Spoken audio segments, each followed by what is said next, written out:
La siguiente expositora es doctora en Ciencias, mención Geología, de la Universidad de Chile, profesora titular del Departamento de Ciencias de la Tierra de la Universidad de Concepción. Su labor de investigación aborda la geoquímica y petrología ígnea, la evolución tectonomagmática de los Andes durante el Paleozoico y Mesozoico, el volcanismo en los Andes centrales y herramientas geoquímicas y geocientíficas para el cuidado de bienes comunes naturales. Es investigadora principal del Instituto Milenio de Investigación en Riesgo Volcánico Kellar. A continuación, invitamos a la doctora Verónica Oliveros con la charla titulada Los Andes del Paleozoico tardío al Mesozoico temprano, evolución de un margen convergente de avance a retroceso. Verónica, estamos todos viendo tu pantalla. Ya, muchas gracias. ¿Se ve bien? ¿Me escucha? Se escucha. Ya. Voy a poner el puntero. Bueno, primero que nada, muchas gracias por la invitación a este seminario. Estoy muy contenta de poder estar aquí y mostrar parte de mi investigación en conjunto con otros investigadores tan destacados que están haciendo las charlas. Así que gracias, espero que lo que voy a presentar sea de interés para quienes lo están viendo, porque va a ser un poco diferente a lo que hemos visto hasta ahora. Yo aproximo la tectónica desde la geoquímica y desde el magmatismo, así es que me voy a poner un cambio, ¿ya? Entonces, sin más preámbulo, voy a comenzar.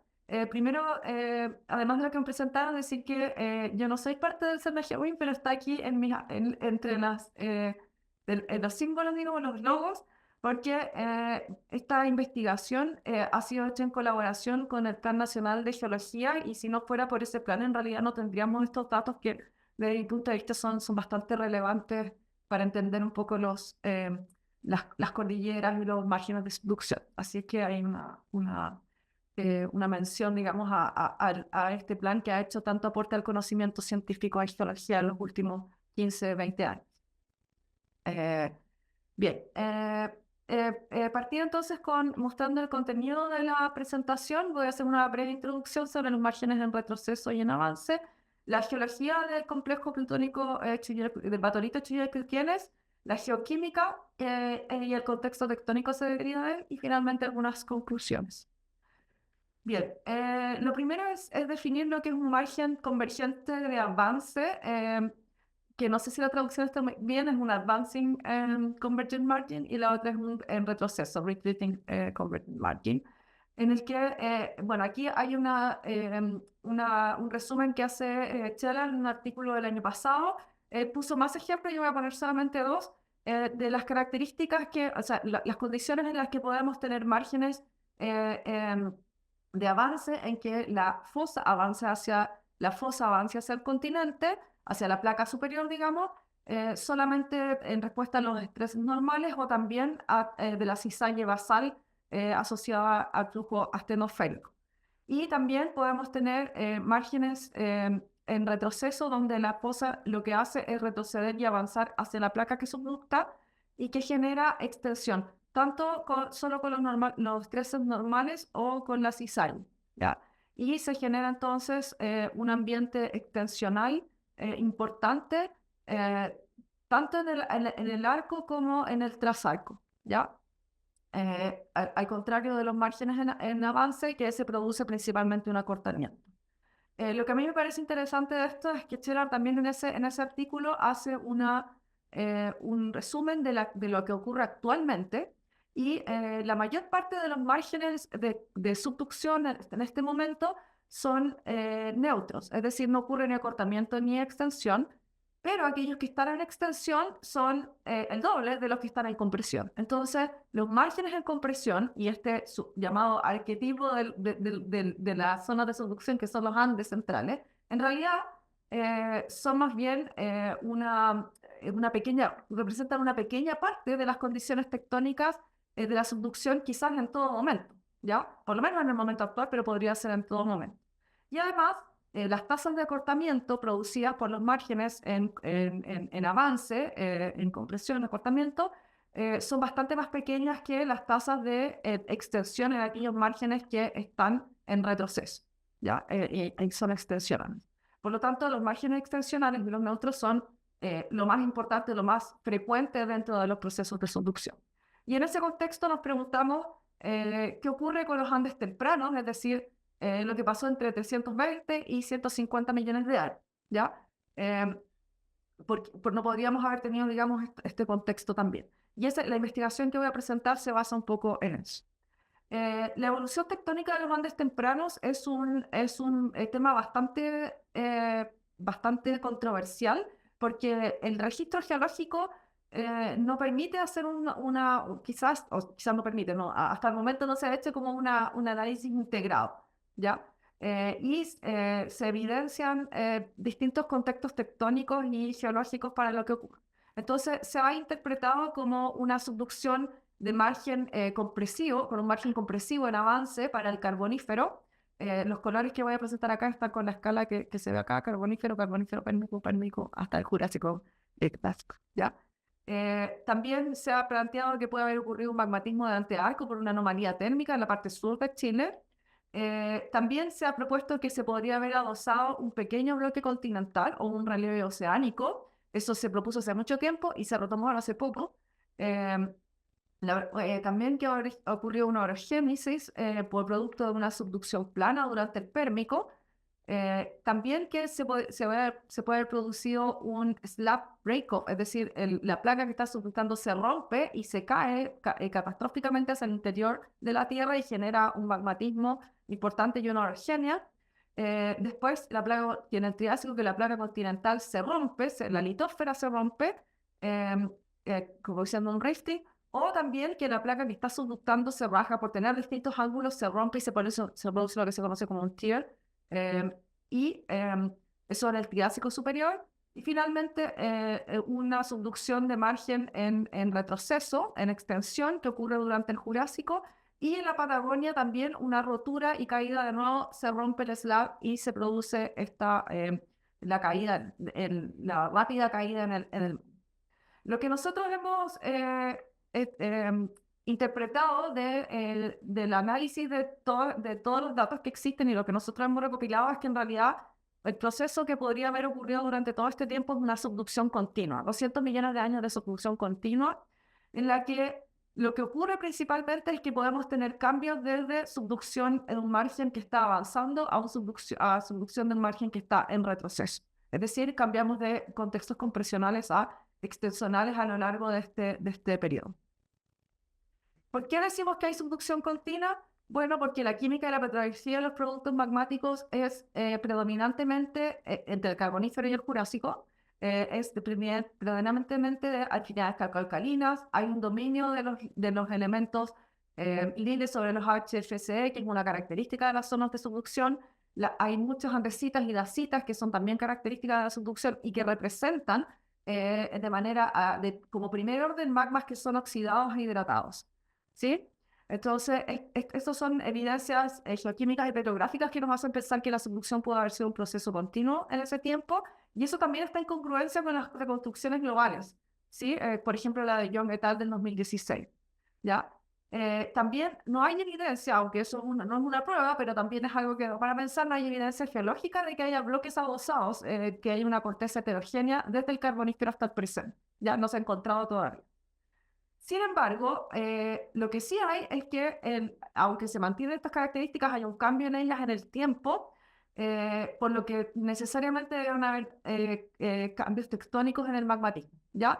En particular, lo que se ve acá, una tendencia a la disminución del aporte cortical y el aumento del aporte juvenil mantélico en los magmas desde el Pérmico medio más o menos hasta el Jurásico, ¿ya? Una tendencia que se ve en general a lo largo de todo el margen andino-chileno, por lo menos ya argentino. En ese contexto es que nosotros realizamos esta investigación del batolito Choyay-Quilquenes. ¿Por qué elegimos este batolito? Porque era el ejemplo más clásico en Chile, la cordillera frontal, del magmatismo anorogénico que representaba una pausa en la subducción, ¿ya? Nuestros resultados están presentados en este artículo de Javiera González, que fue publicado este año, a principios de este año en Gondwana Research. Entonces, el batolito de Choyay tenía además, estaba una geología bastante bien caracterizada, era, digamos, no es fácil llegar al batolito, pero era fácil encontrarlo a partir de los trabajos anteriores, ¿ya? Y también representa una transición entre la gran provincia ígnea magmática silicia del Choyoy, que debería venir por anéctesis cortical, y el Arco Jurásico. Es decir, el contexto para el Choyay, más o menos similar al Choyoy, sería, digamos, fusión de la corteza por acumulación de magmas basálticos en la base de la corteza, producto de una detención de la subducción. Y como nosotros teníamos información de la subducción, queríamos ver a ver si esto, en realidad, si este batolito, qué contexto tectónico reflejaba. El batolito Choyay, o sea, el complejo plutónico Choyay y el complejo plutónico Puquienes, que componen el batolito CPC, cubren un área de 2.400 kilómetros cuadrados aproximadamente en la cordillera frontal de Chile. Se exponen como dos batolitos que tienen una orientación paralela al margen y están separados por una unidad volcánica más joven, que es la formación Pastos Blancos, que podría en realidad estar cubriéndolos, ¿ya? Y que podría ser una franja continua. La construcción de estos dos complejos plutónicos ocurrió a lo largo de 16 millones de años y volumétricamente constituyen la mayor parte del plutonismo de la cordillera frontal. Como se ve en esta figura acá, este es el volumen calculado para el batolito, estos dos que están acá, y estos son los otros cuerpos intrusivos que aparecen en la cordillera frontal. Vemos que se concentra el magmatismo en el Triásico medio y que tiene una señal heredada no muy amplia y que solo llega hasta el Pérmico superior. En términos también de la geología, el batolito incorpora grandes bloques de roca de caja, así que se puede asumir una importante contaminación cortical. Tiene extremos magmáticos, dioritas, también tiene enclaves máficos y diques. En la mayor parte de la historia tiene un crecimiento sustancial de los cuerpos plutónicos y se instala en un contexto extensional. Eso está visto por la geología que se ha hecho alrededor, pero también el contexto extensional lo evidenciamos en la profundidad del desplazamiento de los plutones. En la zona de la cordillera frontal tenemos una gradación desde zonas más profundas de desplazamiento de los plutones a zonas más someras, que coincide con cómo la morfometría química habla de un descenso del espesor de la corteza. Por lo tanto, esto debería responder a un contexto más bien extensional. En términos de la petrografía, una cosa relevante es que esta unidad se llamaba Monzogranito Choyay y lo que tiene, tanto Puquienes como Choyay, es una alta proporción de granodioritas, tonalitas y dioritas, que son secuencias clásicas de la subducción. Son rocas más bien leucocráticas que tienen biotita, muscovita y anfíbola, y los enclaves máficos, es decir, lo más primitivo, tiene presencia de anfíbola y piroxeno, por lo tanto está hablando de magmas hidratados. Y estas son características que se asocian a la subducción. En términos de la química, una cosa interesante es que tanto las rocas más diferenciadas como aquellas que no lo son tanto, que son los enclaves y los diques, tienen características similares en el sentido de que son magmas magnesianos, calcoalcalinos o cálcicos, calcoalcalinos, y que graban de peraluminosos a metaluminosos, ¿ya? El hecho de que sean metaluminosos está diciendo que debe haber una componente más bien máfica juvenil en su composición. En términos de las tierras raras, y de los elementos traza, todos muestran esta típica distribución de la subducción, tanto las cosas menos diferenciadas como aquellas más diferenciadas presentan estas características. Y en términos de la isotopía, lo que se ve es que la isotopía en general de los magmas es menos evolucionada que aquellos cuerpos que le precedieron y que son los que se podrían haber fundido para dar origen a estos magmas si fuese una anatexis cortical. Es decir, el batolito Choyay Puquienes es menos evolucionado que la corteza que podría haber estado fundiendo, por ejemplo, los maíces de la Pampa. Por lo tanto, estamos hablando de cuerpos que necesariamente requieren una componente del manto para formarse y una componente del manto probablemente hidratadora.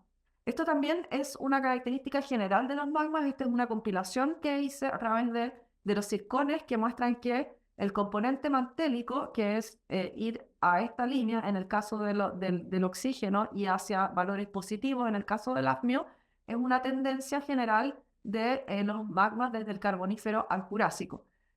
Lo que indica que el Triásico y el Jurásico o el Pérmico no podrían haberse generado por fusión de cosas previas solamente, no requieren una componente del manto para ello. Bien, habiendo establecido que el magmatismo del complejo plutónico Choyai es de subducción, nos queda la interrogante por qué puede ser un poco distinto a lo que se conoce como magmatismo de subducción. Y para eso hicimos una comparación con otros complejos plutónicos, como la suite intrusiva de Tulum, que es una suite que representa magmatismo de margen convergente de avance calco-alcalino, con una alta tasa de adición magmática y una construcción en 8 millones de años, que es esta suite que está acá, que muestra gradación desde dioritas hasta leucogranitos, como el batonito Choyai, y que su mayor contribución es de granitos. Esto en el batolito Sierra Nevada. Y también con el batolito Vega Oriental, que es el lugar donde se definieron los granitos tipo I y tipo S. El batolito Vega representa magmatismo tipo I, pero de un margen progresivamente extensional y en la última instancia un margen en retroceso, construcción a lo largo de 40 millones de años y una tasa de magmatismo de 8 a 15 kilómetros cúbicos. Aquí está el batolito Vega, en esta parte de acá, y estos son los granitos tipo I y estos son los granitos tipo S en el cinturón Blackland. Aquí está la comparación, en lila está la TIS, la Tulum Intrusive Suite, en naranjo claro está el batolito Vega y en naranjo oscuro está el Choyai. Y vemos que si bien tienen ciertas características similares, hay diferencias entre Choyai y las otras dos unidades. Las mayores diferencias son con la Tulum Intrusive Suite, que presenta el margen convergente. Vemos aquí en la parte isotópica, la Tulum Suite son magmas más evolucionados, pero a la vez son también más metaluminosos y caen completamente en el campo de los arcos volcánicos, los arcos volcánicos, ¿sí? A diferencia de Vega y de Choyai, que pueden tener algunas tendencias a la parte orogénica y de intraplaca. ¿Ya?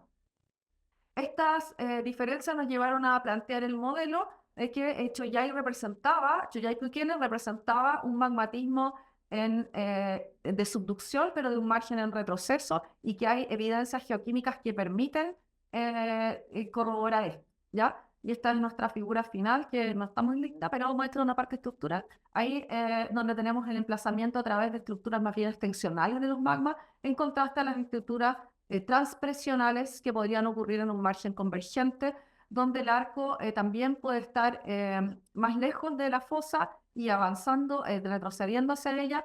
El arco en un contexto extensional está más cerca de la fosa y avanzando hacia ella, y tiene una velocidad de retroceso de la placa más alta que en el caso del margen convergente. También las tasas de adición magmática son mucho menores, lo que indica que su aporte, digamos, de corteza juvenil podría ser menor que en un margen convergente, pero como es mucho mayor la cantidad de márgenes que son extensión, podría ser más significativa. Y ahí están las principales conclusiones, que las voy a dejar porque creo que se me acabó el tiempo, así que voy a parar acá. Muchas gracias. Pero antes de eso voy a agradecerle a Javiera, que es porque se subió a todos los cerros y logró que estos datos estuvieran acá disponibles para toda la comunidad científica. Muchas gracias.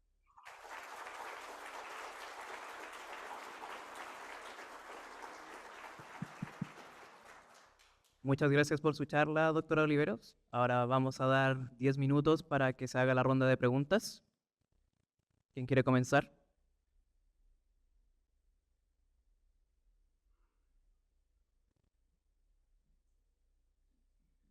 Hola, Vero. Muchas gracias por tu charla. Y bueno, gracias a Javiera por también todo este trabajo. Y yo he trabajado en esa zona y conozco que los cerros son difíciles, así que bien. Muchas gracias. Oye, yo me pregunto, bueno, a mí me encanta esta idea de que la subducción haya operado, digamos, durante el Triásico, pero en un contexto muy extensional. Me parece que la señal que tú también muestras en el paper del 2020, la señal de subducción en la geoquímica es súper, súper clara. Pero algo que me pregunto es, ¿cuánta extensión tiene que haber para que se generen magmas como esto? Porque en algún momento, ¿cierto? Muchos años atrás, llegaron a ser clasificados como anaerogénicos. Entonces, ¿cuáles son las magnitudes de extensión que tiene que haber para que pueda generarse este tipo de magmatismo?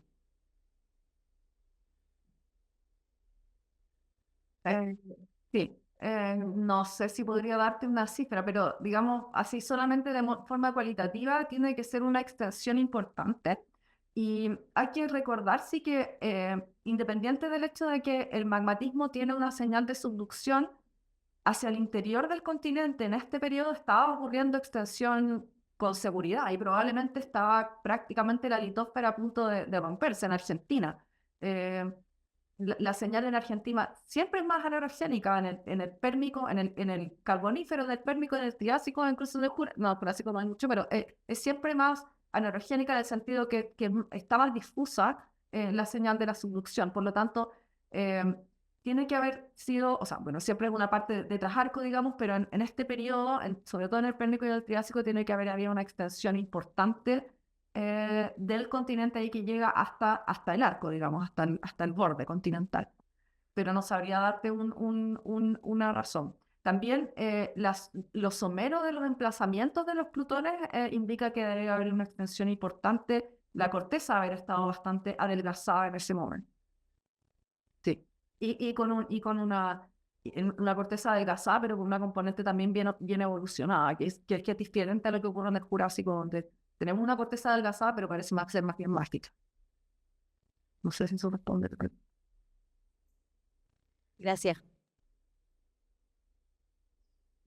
Nos queda tiempo para una última pregunta.